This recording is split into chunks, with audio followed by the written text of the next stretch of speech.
Ce programme vous est proposé par Castel Beer. Castel Beer, le goût de la réussite. Je suis Afrique, terre de tous les hommes. Je suis toi, moi, lui, l'autre, fier d'entreprendre, de réunir, de réussir. Je suis Afrique. Mélange de vie, de langue, de couleurs, de parfums, de goût fort. Je suis libre, créatrice inspirée, sensuelle et vibrante. Je suis Afrique des réussites nouvelles. Castel Beer, le goût de la réussite.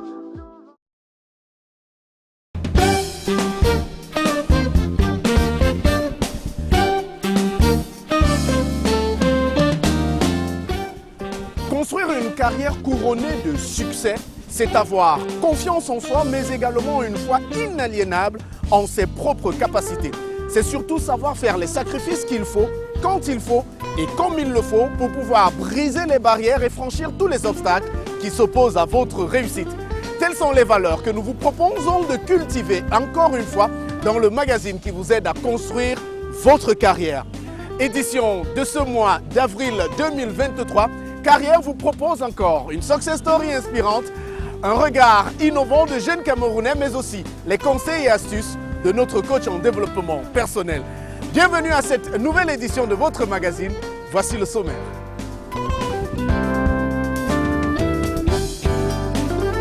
Au sommaire de Carrière, découvrez les engrais et fertilisants bio produits à Penja par le GIC Maper. Joseph Mukwele est dans la rubrique Entreprendre. Dans la success story du mois, rejouez les scènes comiques de sa carrière avec Valérie Ndongo sur les planches du monde.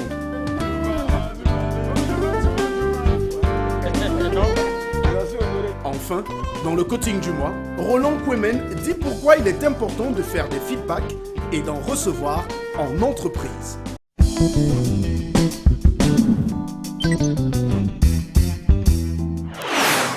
L'une des clés de la lutte contre l'importation sans cesse accrue des denrées alimentaires, c'est naturellement le passage à une agriculture de seconde génération au Cameroun.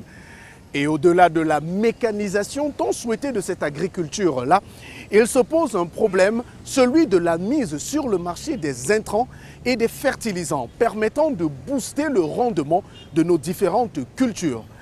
Ça, c'est le défi que s'est donné depuis quelques années déjà le GIC Maper à Penja dans le département du Mungo, région du littoral où nous sommes allés les rencontrer. Il s'agit d'un groupement d'initiatives communes qui met sur le marché camerounais des fertilisants bio répondant aux aspirations de la nature et permettant ainsi un rendement optimal des différentes cultures. Joseph Mukwele en est le délégué. Je vous propose de le retrouver dans la rubrique Entreprendre que nous avons réalisée depuis la ville de Penja. Regardez.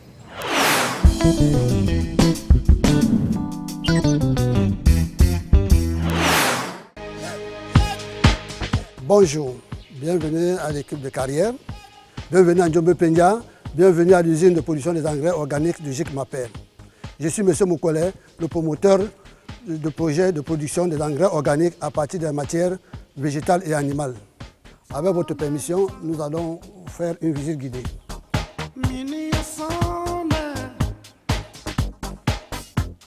Notre usine est constituée de 3 compartiments.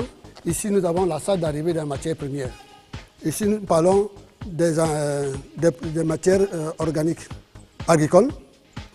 Ça, c'est les hampes d'huile de palme. Et c'est à partir d'ici que nous la prélevons après traitement vers les machines. Nous les passons à ce concasseur, qui est un grand broyeur. Là, par exemple, vous avez les hampes de bananier. Ensuite, dans cette phase, nous passons à cette machine qui va donc écraser de façon fine la matière écrasée et concassée par le broyeur L'objectif ici, c'est de rendre la matière un peu plus fine, de telle manière qu'elle soit facilement modulable.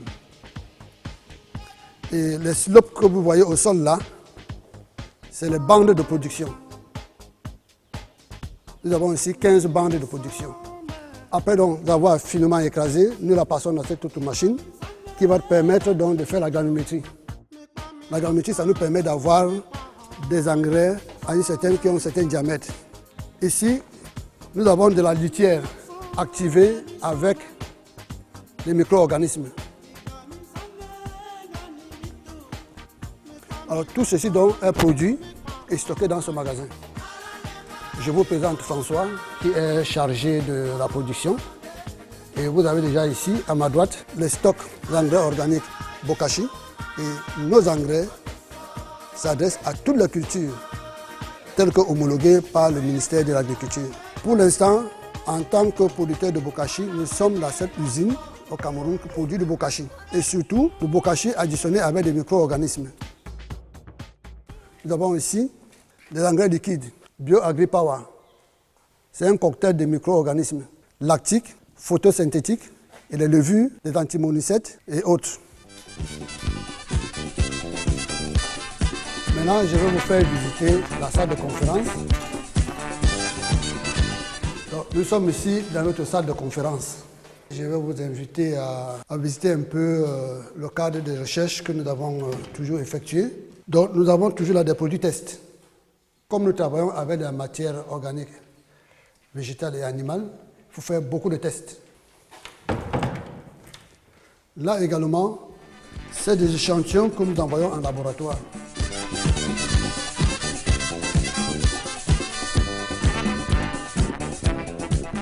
Nous sommes donc ici dans notre champ expérimental parce qu'il ne faut pas seulement acheter les engrais dans le sac, il faut voir ce que ces engrais donnent comme résultat.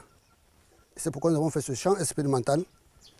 Là, vous avez par exemple cette banane, elle est faite avec nos engrais, uniquement nos engrais.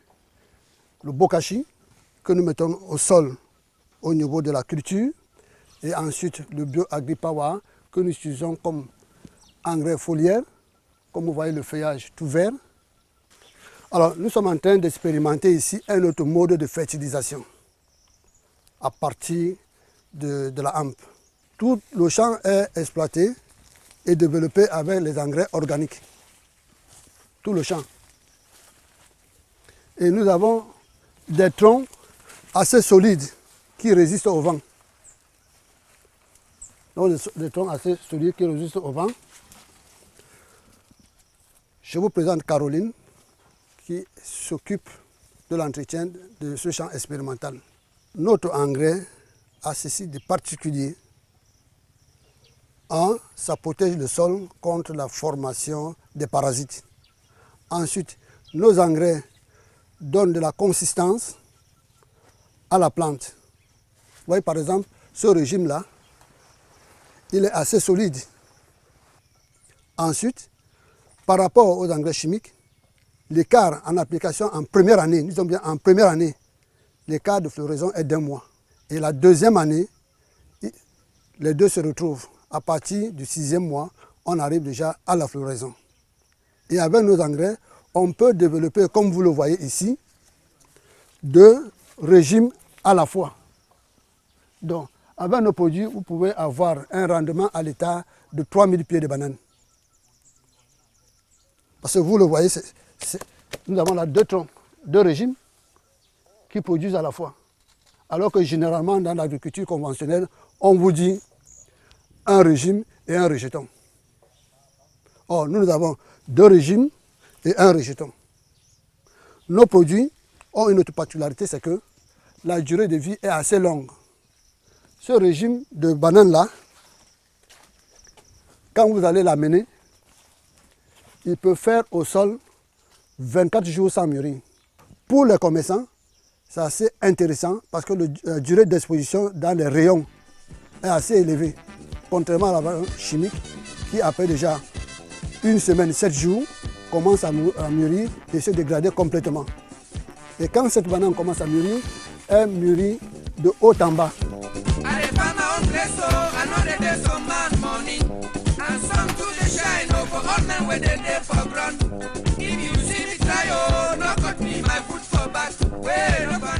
Le GIC est né d'un ensemble de facteurs composés.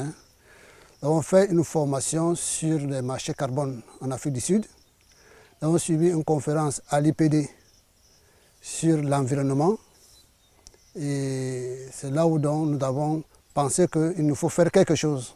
Nous sommes donc orientés sur la valorisation des déchets agricoles, qui sont des déchets nuisibles en fait, mais qui valorisés vont donc contribuer à créer de la richesse, à créer des emplois.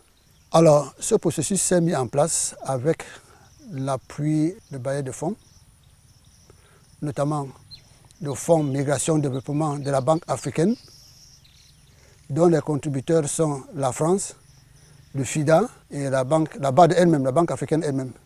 Et ensuite, nous avons fait un shift avec la mairie de Njombe-Penja, parce que c'est aussi ça l'objectif du développement local. Nous avons associé la mairie qui a accepté à travers une délibération de faire partie prenante, d'être partie prenante de ce projet.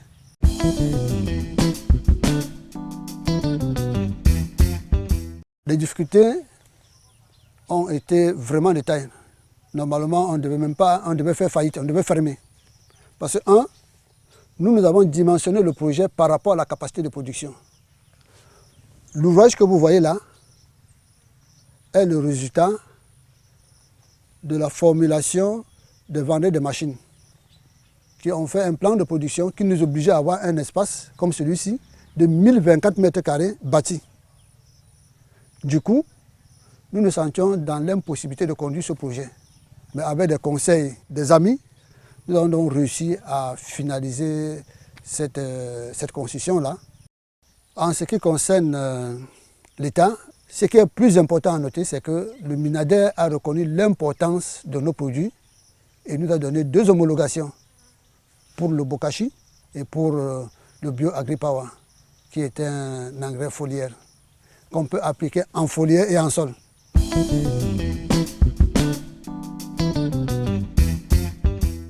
Nous voulons passer maintenant à la phase industrielle à outrance. Nous avons déjà élaboré un plan industriel. Nous devons produire du biochar, auquel nous allons incorporer notre batterie de micro-organismes, ce qui nous ouvre la porte au marché carbone. Ensuite, nous avons adressé des correspondances à l'Union africaine pour leur dire qu'il y a un problème d'engrais dans le monde, surtout en Afrique. Tous les pays africains peuvent s'approprier de ce projet et créer des industries. Tous les pays. C'est un processus simple qui ne nécessite que de l'intelligence.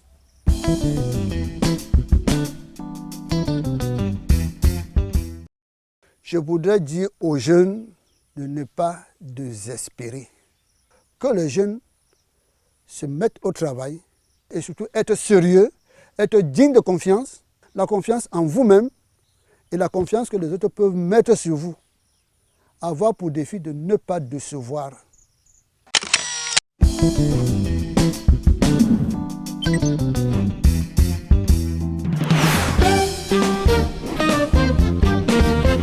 I am Africa, land of all mankind. I am you, me, him, them. Proud to create, to unite, to succeed. I am Africa. A mixture of life, languages, colors, flavors. I am free, the inspired creator, sensual and vibrant. I am Africa of new success stories. Castle Beer, the taste of success.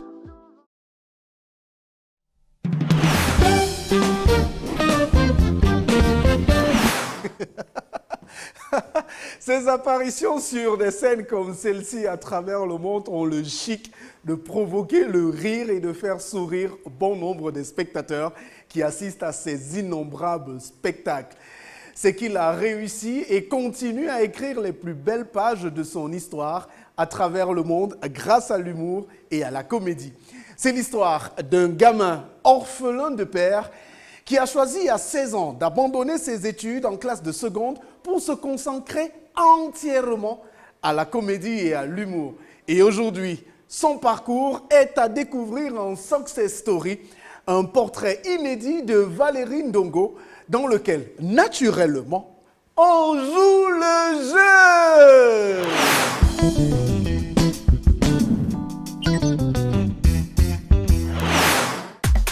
Écurie des jeunes talents, Kifton le russe, Père Machine, merci.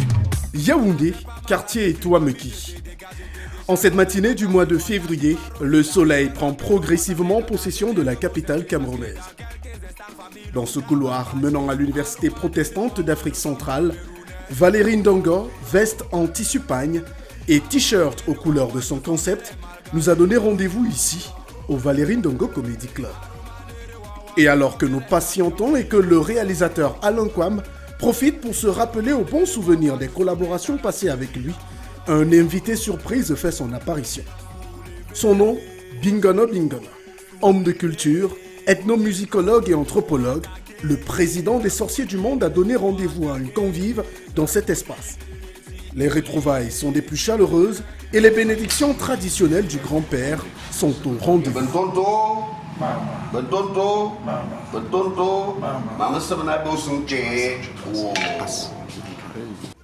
Une fois ces bénédictions patriarcales reçues, nous embarquons avec notre invité en Success Story dans un road trip à travers les rues de Yaoundé afin de cerner ce qui fait la force de cet humoriste atypique et prolifique qui a réussi par la force du travail à s'imposer par son art en Afrique et dans le monde après avoir conquis le Cameroun, sa terre natale. Laissez-moi même passer, non? C'est comment? C'est Wanda, hein? C'est votre route, vous seul. Nous tous, on est sur ça. Le cas qui part, le cas qui part, le cas qui part, le cas qui part, le cas qui part, le cas qui part. Maman Chimène, Papi Ngombe, la Sicile. Direction Mbaladé. S'il a choisi Mbaladé comme première étape, ce n'est certainement pas de manière fortuite. C'est ici, après de nombreux séjours dans de nombreuses villes au gré des affectations de son grand-père maternel, avec qui il a grandi, que le petit Valérie débarque en 1989, alors élève en classe de CM1. Je suis arrivé à Yaoundé en 89. Je venais de Bafia. Je vivais avec mon grand-père qui était fonctionnaire. Je suis né à Obala, on allait à Boutmakak, après on allait à Ombessa, après on allait à Bafia.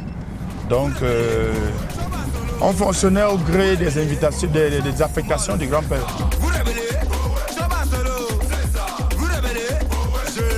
Pendant longtemps, je croyais que mon grand-père était mon père. C'est à partir de mes 8 ans, oui, 88 par là, que je commençais à trouver ça bizarre que ma mère appelle mon père papa. Donc comment on peut être deux à appeler le même gars papa? Donc c'est là où j'ai commencé à sentir qu'il y a un oué qui ne waka pas dans la fête. Et c'est après qu'on m'a expliqué qu'en fait, c'est mon grand-père. Parce que mon père, il est décédé, j'avais 4 ans. Il est décédé en 84, donc je ne l'ai vraiment pas connu et tout. Normalement, c'est juste là. École publique de Mbaladé, nous y sommes. En cette fin de matinée, les cours se poursuivent sereinement dans les classes. À l'extérieur, des élèves en tenue attendent d'entrer dans l'enceinte de l'école. Ils sont de midi. Le décor, pour sa part, est loin de ce qu'a connu Valérie en 89. Déjà, il n'y avait pas toutes ces maisons-ci. Parce que moi, j'habitais à Tongolo. Il n'y avait pas cette clôture. En plus, les bâtiments, il n'y avait pas ça. Ça, c'est les dômes japonais qui datent d'il y a 20, 22 ans à peu près. Il n'y avait pas cet immeuble. Il y avait une route, comme ça, tout droit. On arrivait directement au feu. Le feu de Tongolo et tout. Et puis, on venait à l'école directement là.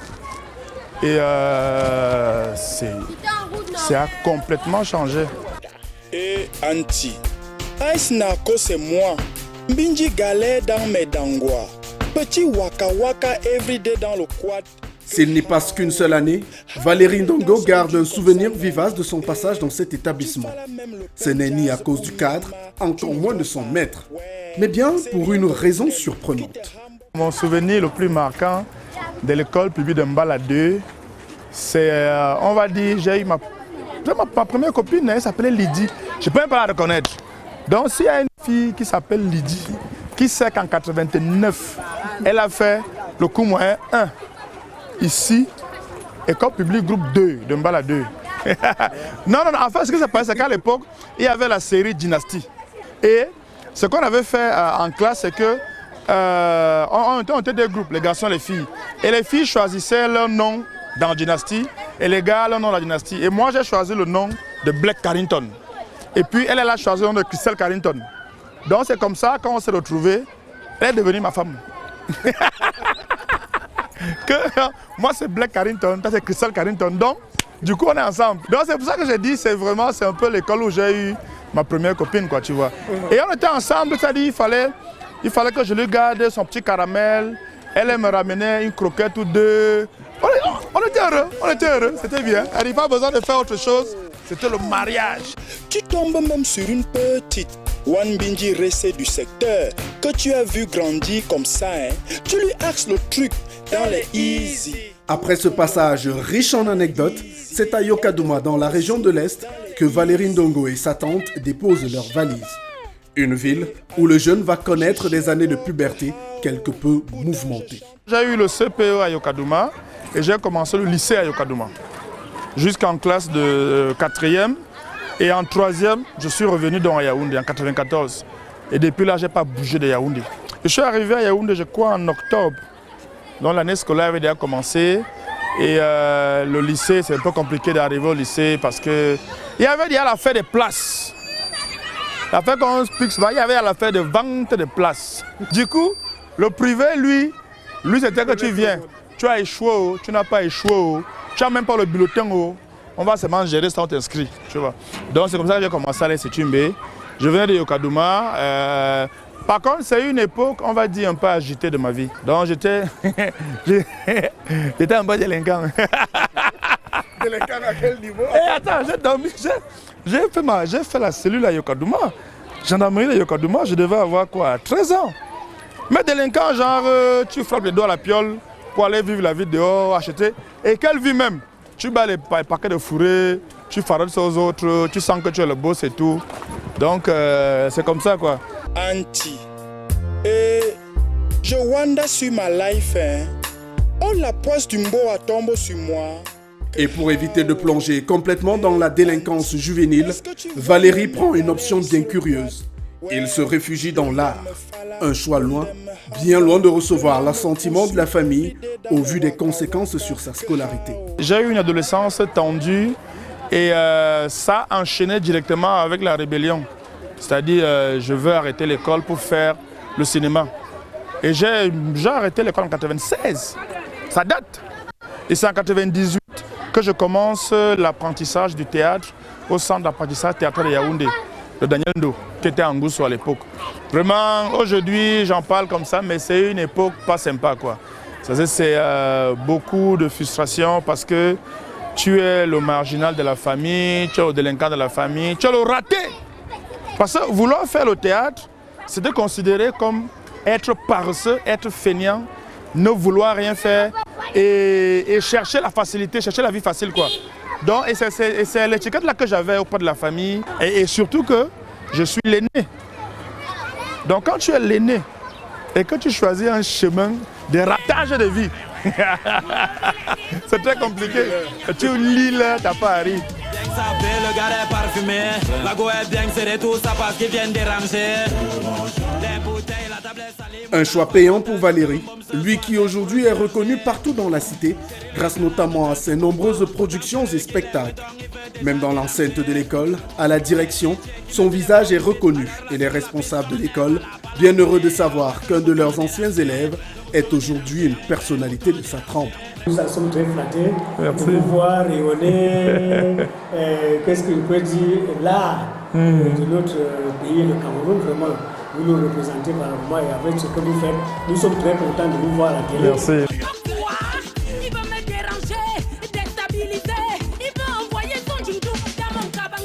Direction l'Institut français du Cameroun de Yaoundé.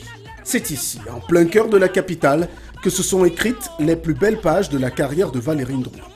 C'est ici, sur cette scène, qu'il a connu ses premiers succès en tant qu'humoriste, ici qu'il a imposé son style, imprimé sa marque et gravé son nom aux côtés des plus grands stand-uppers du pays, de Jean-Michel Cancan, Daniel Ndo et Cindy Minja et autres. C'est vrai que ça fait bizarre, mais en même temps, j'ai l'habitude d'être assis aussi, ici, pour voir mes collègues jouer, pour voir tous les jeunes que je forme jouer. Généralement, je m'assois 5-10 minutes pour voir et après je sors parce que je connais la pression qu'il y a à être sur scène, je connais le stress et même l'angoisse qu'il y a à être sur scène parce que on ne peut jamais être sûr et certain à 1000% que ça va marcher, quel que soit le cas.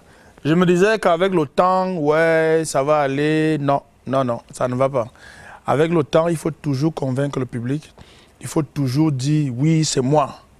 Comme vous avez appris là que c'est moi là, voici ça. Et il faut prouver tout le temps. Généralement, quand on est chacun avec son talent, chacun avec son don, on ne peut pas savoir. Parce que tu viens de quelque part, tu ne sais pas où, et tu viens avec ta part sur terre.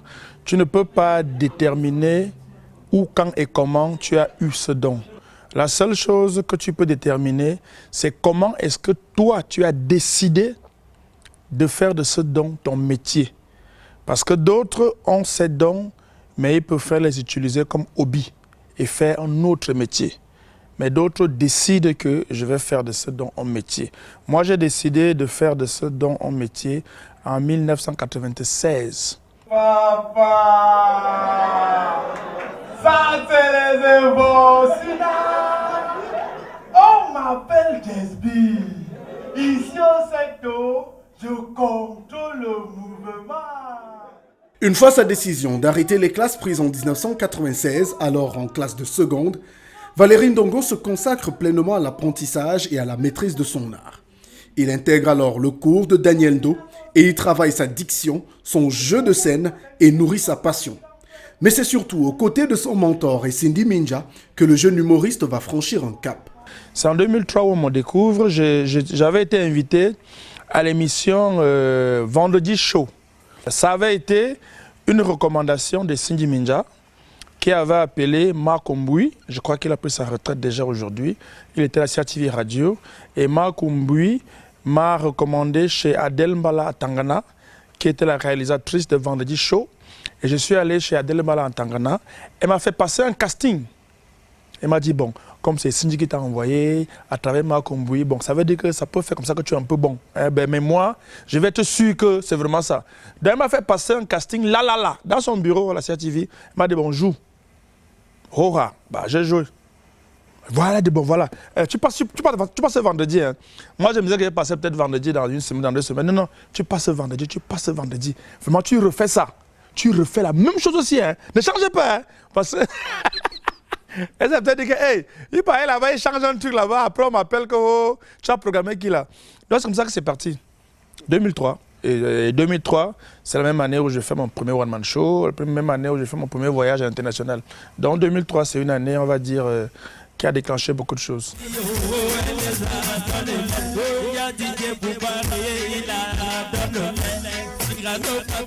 En 2003, Valery Ndongo s'envole pour le Festival international de l'acteur à Kinshasa en RDC. Il y présente un spectacle écrit et mis en scène par France Ndombok. Au-delà, son voyage a le chic de faire bouger les lignes dans la famille. Le raté de la famille a pris l'avion. Les relations ont commencé à se normaliser avec la famille à partir de 2003. Parce que je suis allé au Congo. Donc j'ai pris l'avion. Dans la première fois que j'ai pris l'avion, c'est là que la famille a dit que, ok, donc l'affaire que le petit s'y fait, ça peut être bien, hein? Ça peut donner. Donc c'est à partir de 2003, à la faveur de ce voyage à Kinshasa, pour mon tout premier festival international, que l'affaire se stabilise. On commence à, voilà, que non, finalement, c'est comme si ton métier là n'est pas si mauvais que ça. Mais, on me mettait encore la pression, tu peux faire le concours de la police, gendarmerie, l'armée, tout ça là. Quand tu me vois en policier, tu crois que les taximans allaient vivre ici dehors? Pas ce que les policiers font là. Parce que je serais entré dans la police pour de mauvaises raisons. Je serais aigri et nerveux. Et j'allais remettre ma frustration sur les conducteurs, les automobilistes, les passants. Donc chacun de mes contrôles allait être la malchance pour les contrôler. Laisse-nous déranger, on l'a bien dérangé, c'est ça qui sait nous arranger, qui va se négliger. 2004, Valery Ndongo présente son premier spectacle à l'Institut français de Yaoundé. l'histoire d'Obeke. C'est un one-man show que j'ai écrit entre 2000 et 2002, pendant 2 années. Et quand j'ai senti qu'il était prêt, quand j'étais venu voir le one-man show de Sindji Minja, en 2001 je crois, je m'explose. Et Sindji Minja faisait un peu son grand retour sur la scène, parce qu'il avait passé quelques années sans jouer. Je suis venu voir, je m'explose. Et j'étais justement assis quelque part là, dans cette rangée-là. J'avais essayé de m'asseoir au centre pour bien visualiser le spectacle du début jusqu'à la fin. Et à la fin du spectacle, je rentrais avec un cousin, Christian Djeng. Évidemment, on marchait à pied parce que j'avais Dangwa d'ici à Kondengi. Terrible Dangwa, vers 22 heures comme ça là. Et après on marche, je lui dis que mes gars, je peux faire ce que j'ai vu Sindji faire là. Il me dit comment ça? Il dit que non, je peux faire un spectacle pendant 1h30, je commence et puis j'enchaîne les sketchs jusqu'à la fin. Il me dit bon, essaye. Et puis 2-3 mois après, j'ai essayé. Comme j'étais très proche de Sindji Minja, c'était vraiment mon parent, c'était vraiment mon mentor. Et je l'ai invité à la maison, je lui ai présenté mon spectacle du début jusqu'à la fin. Et c'est comme ça, à la fin, il m'a dit 2-3 mots, il m'a parlé de 2-3 trucs sur le déplacement scénique, la diction. Il insistait beaucoup sur la diction, sur les intermèdes entre 2 sketchs. Il a réglé 1 ou 2 trucs et tout. Après, il m'a dit, la chose la plus difficile dans ce métier, c'est d'avoir un style. C'est d'avoir un style que quand on le voit, on sait que c'est un tel. Et qu'il faut être très courageux pour faire ce métier. Parce que beaucoup de très bons comédiens de théâtre et même de cinéma n'ont pas le cran, n'ont pas le courage d'affronter le one-man show. Parce que c'est très compliqué, c'est très délicat. C'est un exercice différent de tout ce qu'on fait en termes de jouer ensemble dans une pièce ou bien dans un film. Ce pays tue les jeunes, tu entends, non? Les vieux politiciens là nous ont tué le pays en plein jour, papa. Tous les jours, ils disaient seulement, les jeunes là, battez-vous, soyez patriotes, retroussez les manches, papa. Objectif atteint. Valérie a convaincu la poignée de spectateurs qui se sont déplacés pour lui. Sous la plume d'Innocent Yuda, le grand public découvre aussi ce jeune humoriste au style unique qui essaye de se frayer un chemin sous le ciel camerounais. Un public qui va être conquis quelques années plus tard par un concept de Valérie Ndongo, l'Africa Stand-Up Night Show. On avait décidé de faire les spectacles chaque mois. Et on avait commencé les entrées à 500 francs à l'Institut français, avec pour objectif d'atteindre un jour 5000 francs l'entrée. Et j'avais commencé avec Major, parce que Major, c'est mon premier élève en fait, depuis en 2000-2001. Lui, il était en seconde. Et quand j'ai connu la Ronde des Poètes, avec Jean-Claude Awono, dont j'ai commencé à enseigner le théâtre, on va dire ça, aux élèves du lycée de Colbison, et parmi lesquels Major, qui s'est avéré pour moi être le plus talentueux et très vif, et qui retient et puis qui s'adapte rapidement et tout. Donc 5-6 ans après, j'ai commencé à bosser avec lui à partir de 2005-2006.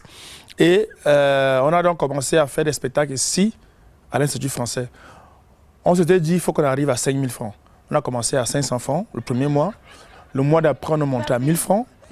Le mois suivant, on est monté une fois à 2000. Et à chaque fois, il y avait du monde dehors. On s'est dit, bon, on ne va pas faire 2500, 3000. On est quitté de 2000 une fois à 5000 VOP. Et ça marchait. Nous, on a Wanda, ça waka. Donc, il y a les kala ici, là. Les gens sont boutés. Vous payez 5 € pour venir voir 2 gars qui racontent des blagues et tout, machin. Mais c'est Douala, c'est l'Institut français de Douala qui nous a proposé de faire un trio. Parce qu'il faisait des trucs avec Waka déjà, à Douala. Et ils nous ont proposé, faites un trio et tout. Et le premier nom qu'on avait adopté, c'était Stand Up Show Night. On a fait la première édition, ça a marché du feu de Dieu. Après, je me suis dit, Show Night, ça sonne moins bien que Night Show. Du coup, on a gardé Stand Up Night Show. Et on a fait avec Waka au moins 3 éditions. Ensuite, on est resté, Major et moi. On a fait ça pendant pratiquement 10 ans. Hey, ma copine, quand moi je vois un les gars qui ose encore être chiche, je me dis seulement Seigneur, Seigneur. Celui-ci compte encore sur quoi pour séduire une femme? Le succès de l'Africa Stand-Up Night Show permet de replacer l'humour camerounais comme un genre majeur. Une contribution qui permet à Valérie de se positionner comme un semi-révolutionnaire. Non, l'humour et la comédie ne sont pas des métiers de ratés. Nous sommes de ceux qui avaient pratiqué le théâtre au Cameroun pendant les années de gloire, les années 80. Vint la crise économique, annoncée par le chef de l'État en 1986, et elle commence à frapper assez fort en 1990. Alors, la première chose qui va se supprimer au Cameroun, ce sont les loisirs, et y compris le théâtre. C'était la descente aux enfers du théâtre en tant que représentation faite d'une multitude d'acteurs sur scène. Alors va fleurir ce qui va s'appeler le stand-up.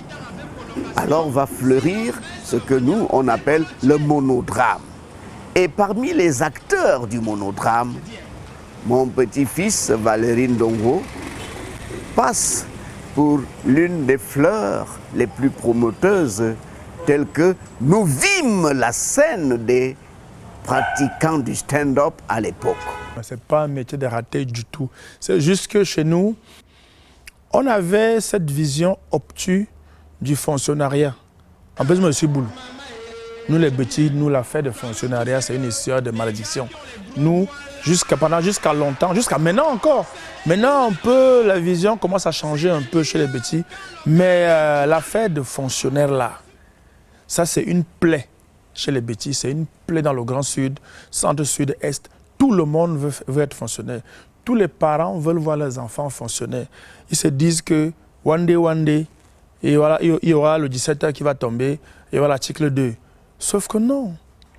Et chez nous, on a des villages remplis de fonctionnaires, en français facile, des villages sous-développés. Parce que personne n'arrive à penser et à créer autre chose que travailler dans un bureau, signer des documents, se faire de l'argent au détour de une ou deux signatures, etc., etc. Donc, il a fallu que les gens voient des exemples. C'est toujours les exemples concrets et visibles qui amènent les familles et la société à changer de regard sur un métier. Et c'est le cas aujourd'hui avec l'humour. Quoi? Il m'a invité chez lui, non? Et que j'ai accepté, non, j'ai accepté. Tellement tu sais que ça fait des mois, je le jongle un genre là. En tout cas, non, tu sais comme il est musclé, un style là, je me suis quand même dit qu'on peut aller voir, on ne sait jamais. Quoi? Un retour au devant de la scène pour l'humour et un succès en carrière pour Valérie, qu'il doit en partie au réseau culturel de la France via les centres culturels français et instituts français installés au Cameroun et dans les pays ayant en partage la langue française. Entre 2004 et aujourd'hui, le comédien a bénéficié d'un accompagnement important dans sa carrière. Honnêtement, ma carrière, je dois beaucoup de choses à l'Institut français. Paradoxalement, je n'ai jamais été tendre envers l'Institut français ou alors envers la France dans les sketchs, parce que le Cameroun et la France, on a une histoire assez particulière. On a une histoire, on va dire, tendue, parce que historiquement, il y a beaucoup de non-dits, il y a beaucoup de choses qui n'ont pas encore été réglées, notamment la décolonisation, notamment la colonisation elle-même, notamment les guerres mondiales successives, et tout le traitement des soldats camerounais africains qui s'en est suivi. Puis il y a la néocolonisation et tout. Il y a beaucoup de dossiers susceptibles de créer des tensions entre le Cameroun et la France. Donc, je n'ai jamais été tendre envers la France dans le traitement de ce type de sujet dans mes sketchs. Mais qu'à cela ne tienne, je dois beaucoup à l'Institut français, je dois beaucoup à la France. Je pense que s'il n'y avait pas eu ce réseau-là, je ne suis pas sûr que moi, Valérie Ndongo, j'aurais eu la carrière que j'ai eue aujourd'hui. Parce que j'ai bénéficié des formations, des subventions, des accompagnements, des billets d'avion pour aller en Europe, des coproductions. J'ai bénéficié de suffisamment de choses qui m'ont permis de me structurer et puis d'avancer professionnellement. Donc, dans la vie, il faut toujours être reconnaissant. L'ingratitude, c'est quelque chose d'extrêmement nocif. Maintenant, cela étant dit, il y a d'autres maths à congé entre nous. Quand un blanc se fâche, si on ne te dit pas qu'il est fâché, tu ne peux pas savoir. C'est-à-dire que les gars sont tellement fashion que même leur collet est design. Oh putain, j'ai les boules. Ah, j'ai les boules. Ah putain. En 2010, Valérie obtient une bourse pour une résidence d'écriture et de création au Mali et en France. Il revient de là avec son deuxième one-man show, Bienvenue au Quat, mise en scène par Sonia Aristique. Spectacle qu'il présente à Yaoundé, Paris, au Bénin, au Festival d'Avignon et en tournée africaine. Rebelote en 2013, où il est en résidence en France avec Charlone Tamac pour peaufiner son spectacle, voir Paris et mourir jeune. Ça m'a fait comprendre que tu peux faire ce métier étant payé et gagner de l'argent vraiment. Parce que obtenir une bourse, ça veut dire quoi? Ça veut dire que on te donne l'argent pour aller t'asseoir quelque part et écrire ton spectacle. Ce que je faisais déjà avant, mais gratuitement. On te donne de l'argent pour que tu ailles dans un endroit calme, propice à l'écriture et à la création pendant 3, 4 mois, 5 mois, 6 mois et tu crées ton spectacle. Tu es payé pour ça. Donc, ça te fait comprendre qu'en fait, ce que je fais, c'est pas de la merde. Et qu'il y a des gens quelque part qui prennent ça hyper au sérieux et qui mettent les moyens à la disposition de ceux qui ont le talent, de ceux qui ont la passion et de ceux qui ont la motivation pour le faire. Et ça te permet de croire réellement que c'est un métier que tu dois faire, que tu dois t'appliquer et tu vas trouver les moyens pour le faire. Et il y a des gens qui donnent les moyens pour ça. Des gars mariés qui arrivent à draguer les femmes en cachant qu'il est marié. Le gars, il a l'air de l'alliance. Et je ne sais pas comment ils font. Même le trait qui reste là, il fait disparaître ça. Ça disparaît. En outre, ces différentes expériences lui ouvrent les portes de la télévision, plus précisément celle de Canal+ Afrique, où il devient l'un des principaux visages de la chaîne en y diffusant la plupart de ses spectacles et l'Africa Stand-Up Festival. En 2019, il fait partie du casting de Fort Boyard Afrique. Fort Boyard Afrique, c'est une très belle expérience. On m'a proposé de jouer le Fort Boyard, le Père Fouras. On m'a proposé de jouer ça avec son masque là et tout, déguisement là. J'ai dit jamais une affaire comme ça. J'ai dit que donc moi là, je vais passer au Fort Boyard et on ne saura pas que c'est moi. J'ai dit jamais. Je joue ça avec ma tête. Je ne peux pas faire ça déguisé. Après, on va écrire mon nom en bas. On va dire, ah non, c'est lui, hein. Non, jamais. Après, ils m'ont dit, oui, mais propose un jeu. Comment est-ce que tu vas faire et tout? J'ai proposé le jeu d'une espèce à la fois d'un marabout et puis d'un sage. Et tout. Et on a cherché un costume, on va dire, identifiable dans tous les pays d'Afrique. Et le boubou, il faut les manger. On s'est dit, dans tous les pays d'Afrique, on met le boubou. Quel que soit le pays, ce n'est plus une affaire des musulmans, des chrétiens, c'est une affaire, dans tous les pays, on met le boubou. Donc je devais avoir 6 ou 8 boubous. Donc j'avais les boubous en veux-tu, en voilà. J'ai changé ça tous les jours pour faire Maître Yaya. faut vous mettre là. Donc c'est comme ça, hein. C'est-à-dire vous arrivez chez les gens, vous gagnez tout, vous manquez de respect au chef. Gohou, c'est mon chef. Non, vous êtes gentil avec lui. Mais comment? Avec Canal+ Afrique, Valérie Ndongo passe à une autre dimension et prend une nouvelle casquette. Avec l'émission Burger Quiz, il devient animateur télé. Pas de quoi le surprendre, lui ou ceux qui le connaissent. C'est qu'à 10 ans, alors en classe de CM2 à Yokadouma, le jeune Ndongo Ndongo, Valérie Michel Narcisse, a reçu le prix de meilleur journaliste de la ville lors des célébrations de la fête de la jeunesse. Passer donc du stand-up à la télé n'aura pas été une transition difficile. Pour ceux qui ont une certaine idée du métier d'humoriste, ils savent que tout ça est lié en fait. On apprend tous le métier sur les planches, on appelle ça l'art dramatique. Humoriste, stand-upper, comédien de théâtre, acteur de cinéma, on apprend tous le métier sur les planches. On apprend tous l'art dramatique. Maintenant, quand tu apprends l'art dramatique, tous ces volets animateurs, présentation, MC, machin, tu travailles cela. Et quand tu joues sur une scène, à un moment, tu as juste besoin de 2-3 repères pour devenir animateur, télé ou radio. La plupart des animateurs des émissions de divertissement dans le monde entier mondial, c'est des humoristes. Ça a commencé aux États-Unis, la télévision, elle est là-bas.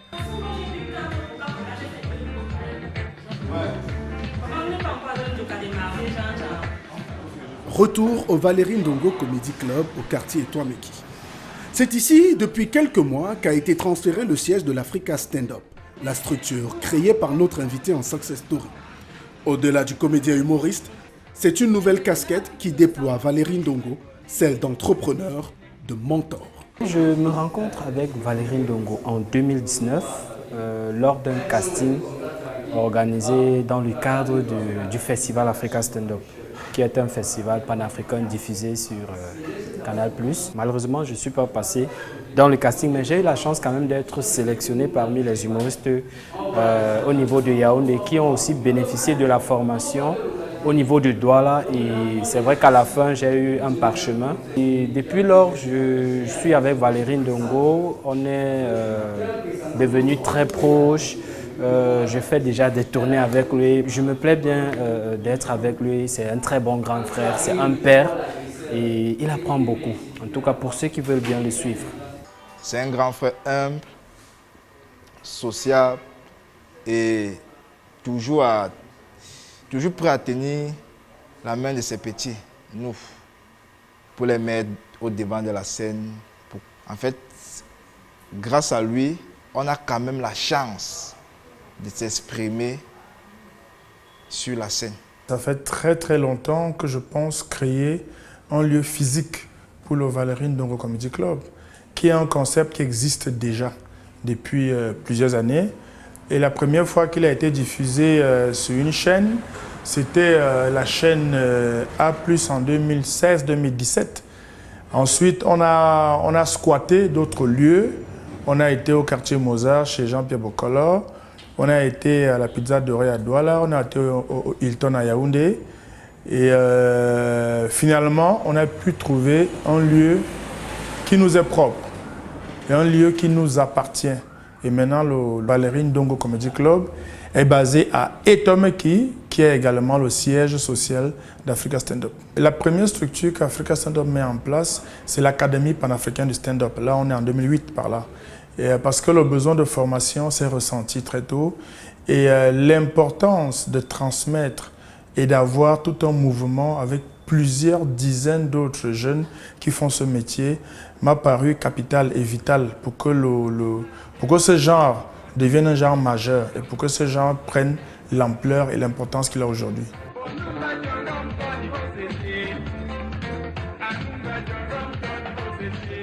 C'est donc ici, avec la trentaine de personnes dont est constituée son équipe, que se déploie le trésor d'ingéniosité de Valérie Ndongo. Aux côtés de jeunes à qui il prodigue des conseils importants de carrière, à qui il donne leur première chance sur une scène chaque week-end, Valérie s'épanouit et voit éclore de jeunes pépites, héritiers futurs de son expérience et de sa vista. C'est ce truc-là qu'on a attendu au Cameroun pendant des années, de longues années. Parce qu'on a manqué un espace, une maison qui appartient à l'humour au Cameroun. Et le Valérie Ndongo Comedy Club est cet endroit où on peut venir chaque mercredi et chaque jeudi faire des répétitions, travailler entre nous et pourquoi pas à la fin faire des prestations. C'est vraiment un laboratoire, si je peux le dire en un mot. Personne ne fait plus une fête, que ce soit une cérémonie d'entreprise, que ce soit une soirée de gala, que ce soit un mariage, un anniversaire, même les deuils. On ne les fait plus sans humoriste. On ne fait pratiquement plus rien sans humoriste parce que c'est déjà un genre à part, c'est déjà un genre connu et reconnu qui a fait déjà ses lettres de noblesse. Il y a beaucoup d'humoristes aujourd'hui qui vivent uniquement de ce métier. Il y en a beaucoup qui sont des superstars, qui font partie des modèles dont les familles s'inspirent pour accompagner leurs enfants dans ce style-là. Et les spectacles ne manquent pas. Les concepts TV ou les concepts en ligne, ça ne manque pas. Donc c'est un style qui se porte très bien.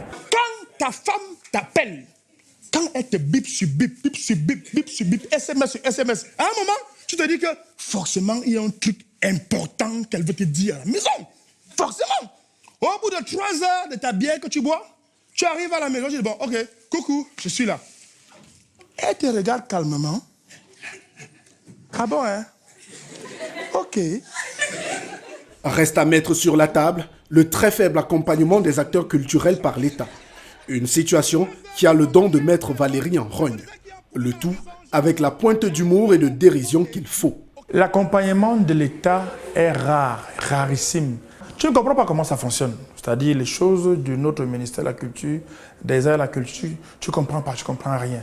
Les ministres se succèdent et c'est comme si les choses vont de mal en pire. Tu ne comprends pas. Parce que moi, je n'avais pas compris à titre personnel la loi sur les associations culturelles. Je n'ai pas compris. Je n'ai surtout pas compris l'opportunité d'une telle loi. L'opportunité d'une telle loi était aussi floue qu'une promesse politique. Parce que nous avons la loi sur le mécénat qui existe. La loi sur le mécénat qui régule l'accompagnement du secteur privé. Qui a l'argent? Parce que l'argent, c'est chez le privé. C'est chez les banquiers, chez les entreprises, les multinationales et autres qui ont les moyens de financer et d'accompagner l'art et la culture. Cette loi-là était censée permettre à la culture de trouver une source de financement autre que l'État. Mais cette loi qui ne demandait qu'à être dépoussiérée, qui ne demandait qu'à être appliquée, on l'a oubliée, on l'a occultée, mais le ministère est parti vers une nouvelle loi sur les associations culturelles qui, non seulement, met à mal les associations culturelles en mettant en place un système de financement que les entreprises culturelles sont censées donner pour avoir l'autorisation d'exercer. Parce que les licences ne sont pas gratuites. Et les licences ont 2-3 ans de validité. Après, il faut reprendre. Après, il y a toute une série d'autorisations compliquées. Même au niveau des subventions à avoir à l'étranger, il faut passer par les autorisations au MINAT qui devra valider ou non les subventions parce que pour X ou Y raison, c'est vraiment n'importe quoi. Alors que la loi sur le mécénat oblige même les entreprises à mettre de l'argent dans la culture. C'est une loi qui oblige. Imaginons que chaque entreprise mette ne serait-ce qu'un demi-milliard. Combien d'entreprises il y a au GICAM? Combien d'entreprises il y a au GICAM qui pèsent des dizaines de milliards? Ça veut dire que les artistes auront une manne financière incommensurable. Mais moi, j'ai le sentiment que ces fonctionnaires-là ne veulent pas de ça. C'est une logique d'aigreur.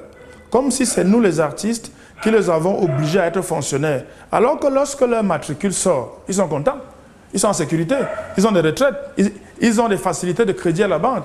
La banque accorde des crédits aux fonctionnaires, crédit scolaire, crédit de construction, tout ça là. Mais est-ce que la banque fait un crédit à un artiste? La banque ne te fait pas de crédit parce que tu es artiste. Mais les fonctionnaires, quand ils arrivent à ce genre de situation, ils oublient les avantages que leur statut de fonctionnaire leur confère. Ils préfèrent s'attarder sur le statut des artistes parce qu'ils estiment que si les artistes sont déjà célèbres, il ne faut pas qu'eux, ils leur facilitent la vie avec la loi sur le mécénat en mettant cette loi en application. Je dis toujours au noir, sois le meilleur qui que tu sois. Si tu es raciste, sois le meilleur raciste qui ait existé. Fais ton racisme d'une façon tellement parfaite que même un petit passant va dire « Non, ici a vécu un grand raciste. » En attendant la mise en application de cette loi, pour Valérie, comme pour tous les autres acteurs du mouvement culturel, la recherche de voies et moyens pour se frayer un chemin vers les étoiles est un combat quotidien. Pour l'humoriste, cela passe par une vraie structuration du mouvement et l'encadrement de la jeune génération afin de lui donner les armes pour s'en sortir. Ma plus grande fierté aujourd'hui, c'est de savoir qu'il y a plusieurs artistes camerounais et étrangers qui ont une carrière, qui sont devenus des artistes connus et reconnus sur le continent et au-delà, grâce à la structure que j'ai mise sur pied, grâce à Africa Stand Up, à son académie panafricaine de formation, grâce aux différents concepts, l'Africa Stand Up Festival, Valérie Ndongo Comedy Club, Valérie c'est le drôle de dame, etc. Et c'est ce qui me rend le plus fier, de savoir que quoi qu'il en soit, ces gens-là seront passés par Africa Stand Up et Africa Stand Up aura été un tremplin pour tous ces gens-là et pour bien d'autres encore. Vous voyez la malchance? Je t'explique ce qu'il fait. En fait, il estime que tu ne comprends rien. Donc, le gars estime que ton cerveau, là, t'as dit ça, dit rien. Donc, il te réexplique ça. Ça veut dire que c'est toi la tise à Mougou. Et dans tout ce tourbillon d'activités et d'occupations, s'il y a une composante qui est restée centrale dans la vie de Valérie Ndongo, c'est bien sa famille.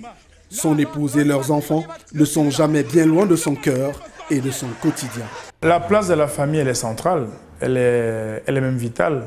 C'est la famille qui te ressource, c'est la famille qui te donne l'énergie de travailler, d'avancer. Moi, je suis marié, j'ai 4 enfants, 2 filles, 2 garçons. Et pour moi, travailler, ça fait partie des choses que je dois donner à ma famille pour que ma famille ait une vie meilleure et surtout un avenir beaucoup plus radieux que ce que moi j'avais à leurs âges.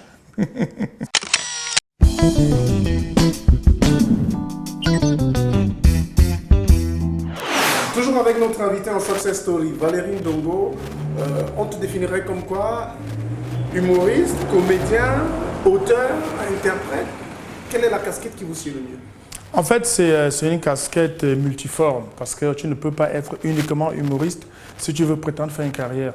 Donc je suis à la fois auteur, donc j'écris mes textes, j'écris également des scénarios de films, de séries qui est déjà sorti, et je suis également producteur. Ça fait près de 12 ans que je fais ça.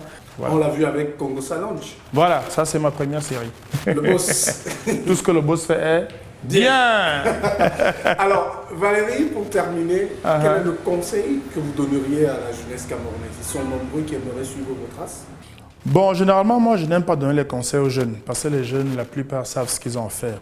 Les jeunes à qui il faut donner des conseils tout le temps, vraiment, quand un gars ne veut pas écouter, il ne va pas écouter. Donc moi, je vais parler aux jeunes qui ont de l'ambition, aux jeunes qui veulent avancer.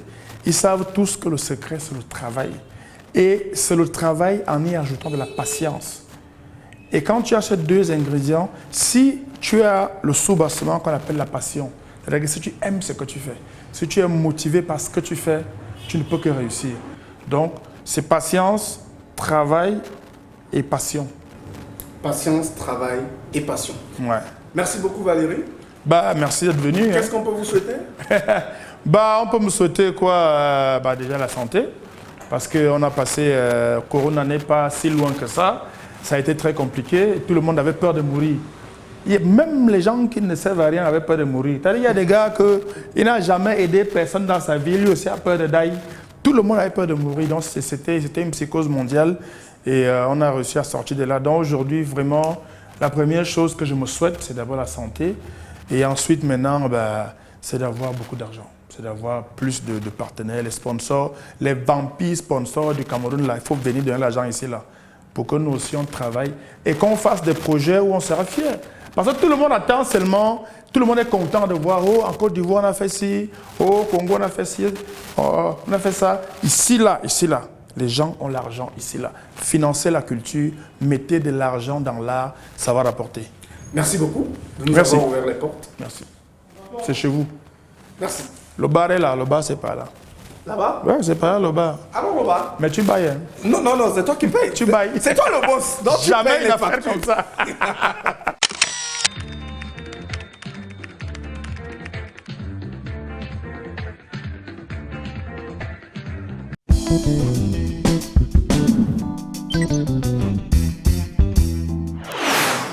C'est à partir d'ici où s'est achevé notre Success Story au Valérie Ndongo Comedy Club que nous vous proposons à présent de découvrir notre coaching du mois. Et ce mois, notre coach en développement personnel, Roland Kwemen, vous propose de mieux appréhender la notion de feedback.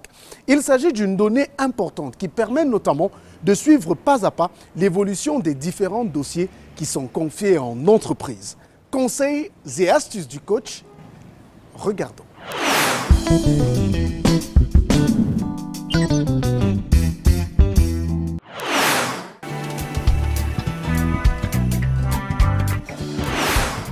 Chers leaders, salut!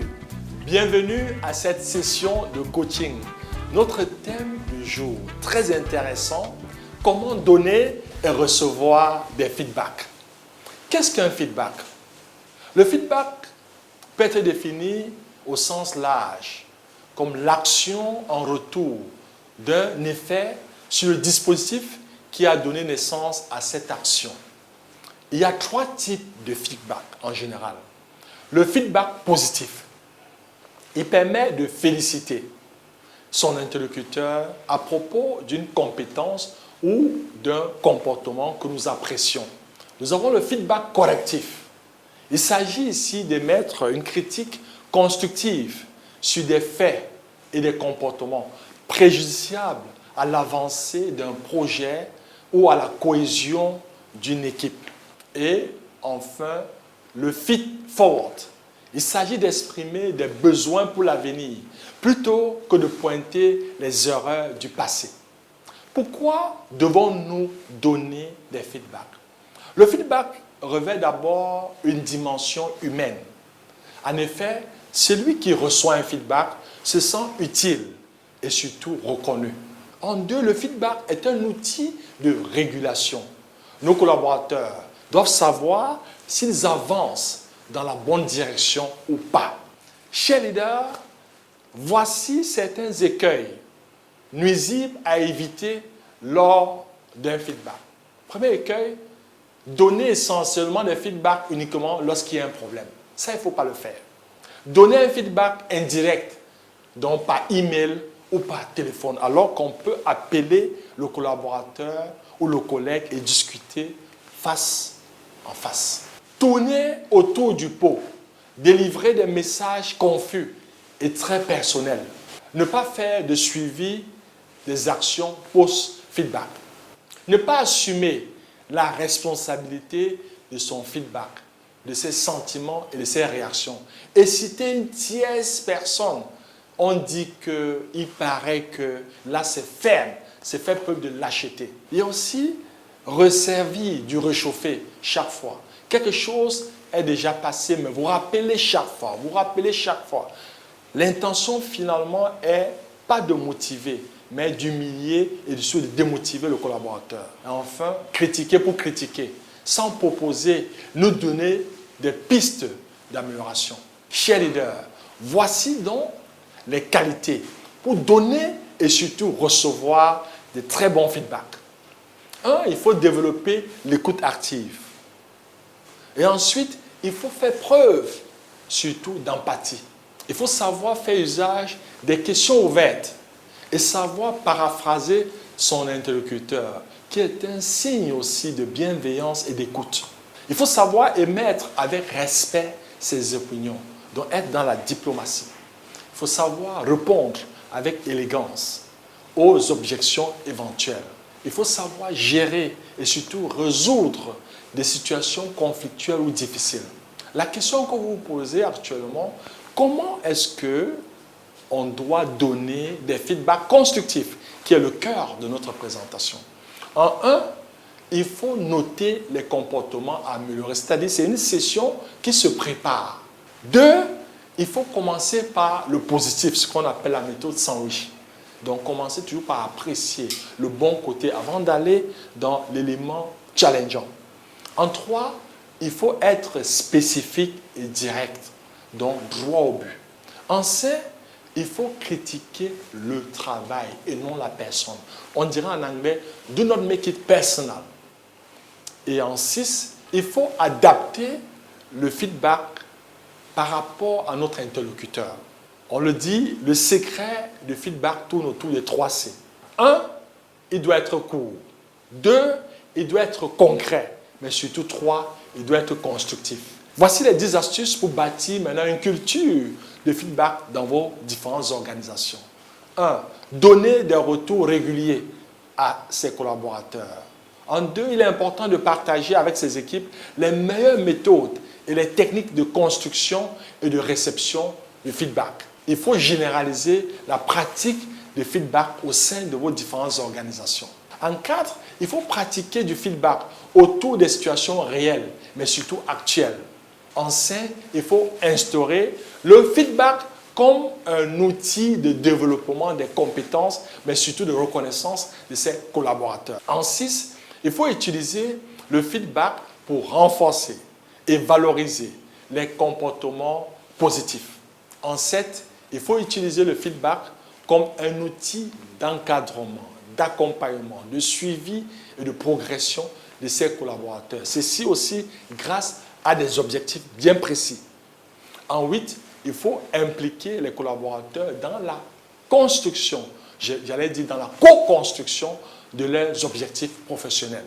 En 9, il faut profiter du feedback pour reconnaître les qualités, pour surtout apprécier les évolutions des collaborateurs. Et enfin, en 10, il faut formaliser la maîtrise de la pratique du feedback comme objectif professionnel. Chers leaders, je voudrais à présent partager avec vous ce proverbe africain. La vérité fait rougir l'œil, mais elle ne le perce pas. Nous sommes arrivés au terme de notre session de ce jour. Et j'espère que vous allez tirer des leçons des leaders d'impact, qui sont essentiellement des apprenants. S'ils cessent d'apprendre, ils cessent d'impacter. Et s'ils n'impactent pas, ils ne progressent pas. S'ils ne progressent pas, ils ne performent pas. Je vous invite à présent de passer de la motivation à l'action. Madame, Messieurs, c'est ici que s'achève cette édition du magazine Carrière. Nous espérons vous avoir donné vous aussi les clés qui vont vous permettre de construire une carrière couronnée de succès. Merci à toute l'équipe, pilotée ici par notre réalisateur infatigable, Alain Gobert-Kwam. Je vous retrouve dans un mois pour une autre édition du magazine qui vous aide à construire la vôtre. Bonsoir. Ce programme vous a été offert par Castelbeer. Castelbeer, le goût de la réussite. Je suis Afrique, terre de tous les hommes. Je suis toi, moi, lui, l'autre, fier d'entreprendre, de réunir, de réussir. Je suis Afrique. Mélange de vie, de langue, de couleurs, de parfums, de goût fort. Je suis libre, créatrice inspirée, sensuelle et vibrante. Je suis Afrique des réussites nouvelles. Castelbeer, le goût de la réussite.